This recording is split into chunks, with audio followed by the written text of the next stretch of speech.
Iran की missile city में Putin के एक्सपर्ट्स पहुंच गए हैं। खामनेई की एटमी प्रयोगशाला में इजराइल की तबाही का बम बन रहा है। नेतन्याहू को मोसाद ने कोड टी दिखाया है। पहले धमाके के लिए ट्रंप रेडी हैं।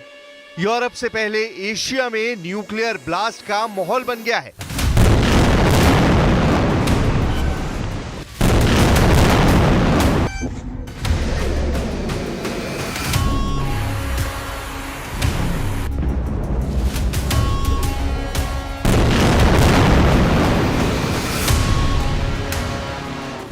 इजराइल के दुश्मन वॉर प्लान बना रहे हैं और इजराइल एक्शन ले रहा है। सीरिया में अपने दुश्मनों पर नेतन्याहू ने फिर से हवाई हमला कर दिया है। जंगी जेटों से बारूद बरसाकर इजराइल ने हथियार डिपो को राख में मिला दिया है।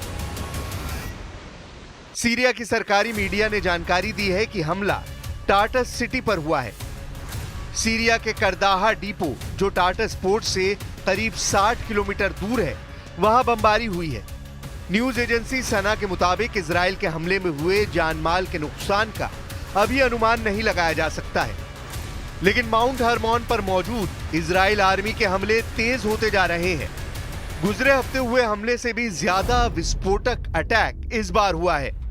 अटैक के साथ इजराइल ने डिफेंस पर भी पूरी ताकत झोंक दी है। सीरिया बॉर्डर पर बारूदी सुरंगें तलाश रही इजरायली सेना भयानक खतरा मोल ले रही है।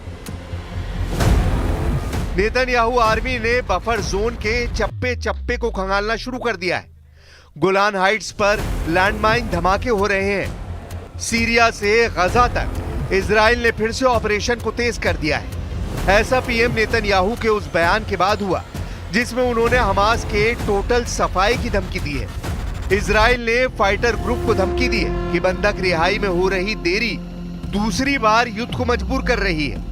नेतन्याहू ने कहा है कि इजराइल अब अपने नागरिकों के लिए ऐसी जंग शुरू करेगा जिसे इतिहास कभी भुला नहीं पाएगा।